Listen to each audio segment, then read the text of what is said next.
好，咁今日係呢個2025年嘅8月2號，係啦，唔該晒馬兄啊，係啦。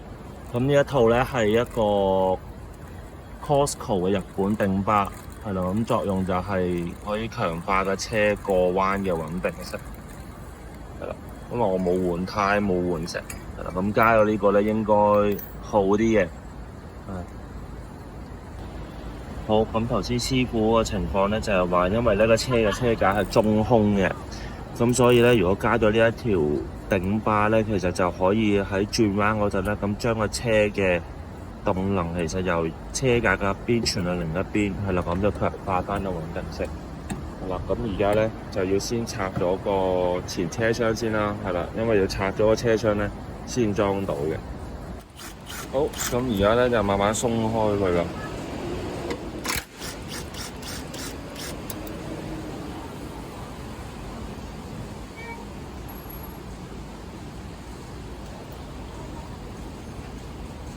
好，咁其實呢個頂巴咧就係會裝喺個車嘅前，即係喺個類似大電嗰個前面個位度啦。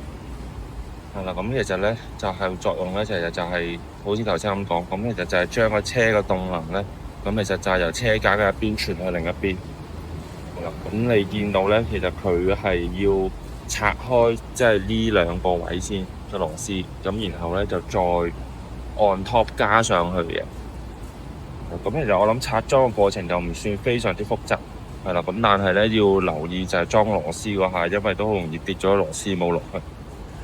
好，咁而家上咗一邊嘅螺絲啦，再上落邊。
好，然後就搣埋呢條膠，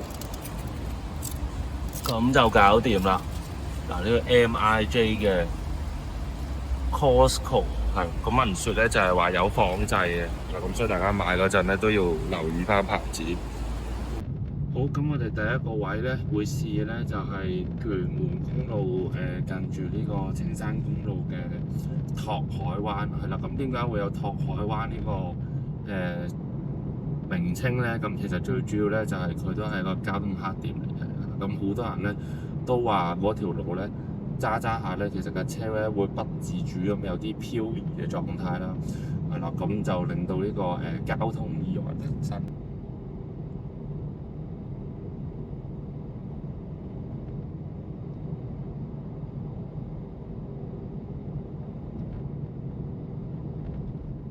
好，咁我哋咧而家就準備入彎啦，咁我哋咧就揀中線去入。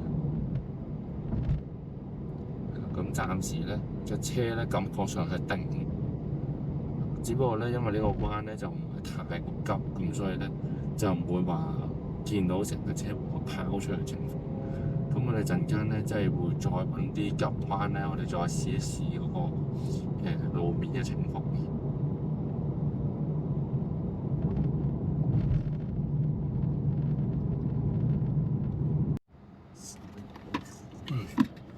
好，咁我哋揀嘅路咧，其實就係由呢個龍翔道咁就去到呢個清水灣道蠔涌嗰邊，係啦。咁因為咧，其實裝咗個頂巴之後咧，其實你個車身咧，咁理論上咧，咁係會有一個即係點講，係有個減震嘅情況。雖然個效果冇一個即係換避震或者釘牌咁好啦，咁但係因為個車架本身咧，即係喺嗰個有條頂巴嘅幫助之下咧，其實某程度咧都可以做到少少減震嘅效果嘅。係啦，咁我哋咧而家咧就準備試啦。咁因為咧都要撳住個 Action Cam，咁所以咧就喺龍翔道呢一邊咧，咁我哋先停咗一邊，咁我哋而家就作出分。咁如果大家都知龍翔道咧本身都係一條非常之差嘅路啦，係啦，咁要等到中東龍幹線開咗先好啲。而家大家睇到個片咧，咁係一個都比較震嘅，係啦。咁但係你話係咪好震咧？咁其實又唔算嘅，即係你只能夠話係有某一點點嘅程度嘅減低咯。就當然就冇個效果，一定係冇得換呢個嘅即係避震啊，或者係啲釘牌咁好㗎啦。咁但係起碼我而家感覺就係話，架車相對地係冇咁拋先啦，係啦，即係你知龍翔道嗰啲路咧都唔係起伏不定咁樣。咁依家嘅感覺咧係相對地嘅好啲啲，係啦，就唔係好好多，係啦。咁始終都係1000頭貨仔，咁就冇可能要求咁多噶啦。咁呢一段路咧就係成條龍翔道即係相對地係最連係嘅一段啦，係啦。咁我哋一陣間咧就去到近清水灣道嗰邊咧，咁我哋都可以再睇睇嗰個轉一啲急彎嘅情況。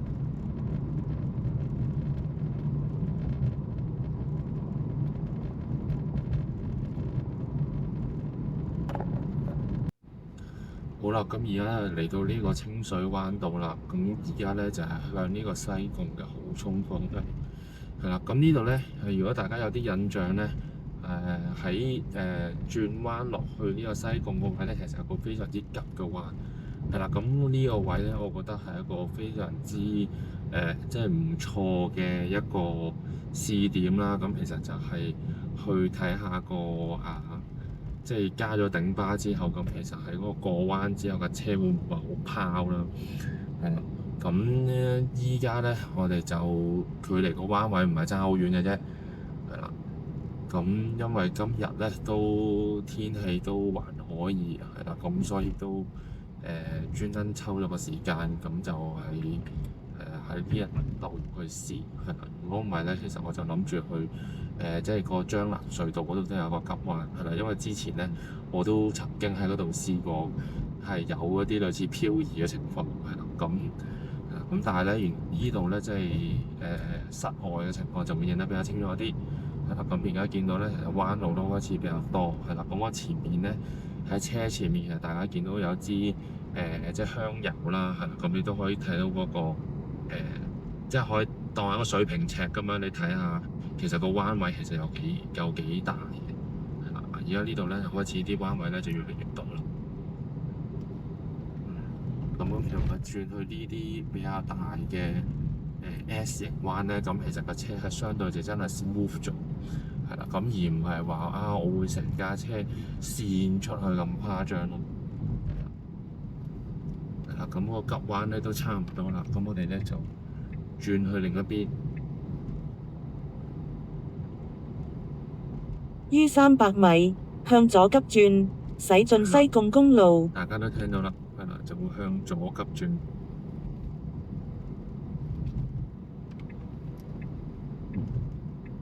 係咯，咁就係差唔多啦，就呢個彎位啦。現在向左急轉，駛進西貢公路。呢一個大彎位咧，大家會覺得咧，個車係咪會有少少跣出去？係啦，咁但係咧，而家呢個情況咧，就起碼架車相對地係定咗好多，係啦，就唔會成架車向右個方向飄咗出去啦。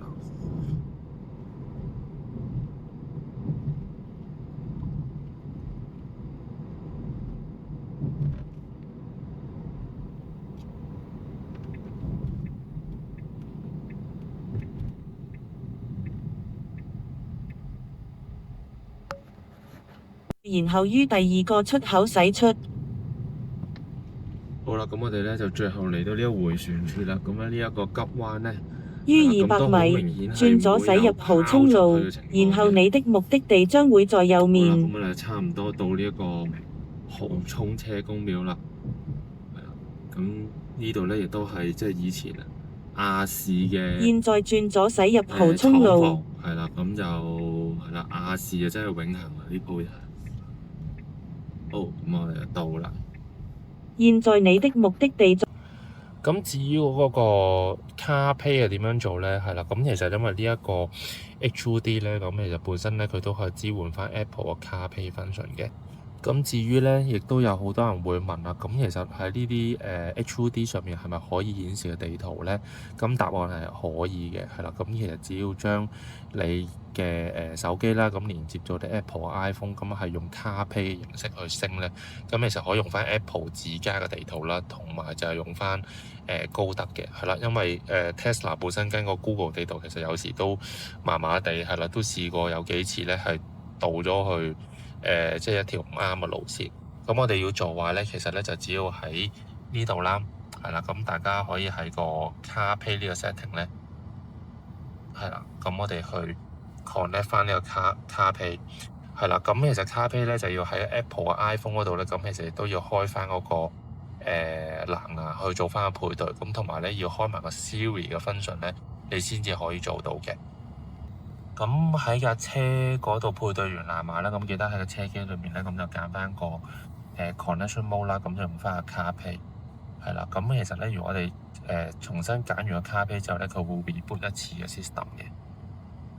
好，咁連接咗 CarPlay之後咧，咁喺個 HUD 度咧就會見到一個咁樣嘅界面嘅啦，係啦。咁如果大家喺個 iPhone 裏邊咧已經裝到高德地圖咧，咁就直接喺個 Apple Pay 嗰度拉翻出嚟。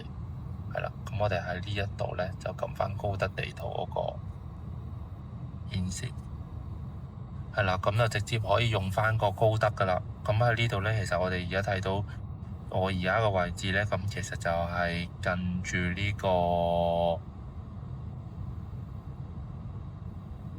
係啦，但佢呢度咧就冇得放大，爭少少，即係始終咧你用 HUD 咧嗰個反應咧，其實就冇 mon 嗰度咁大。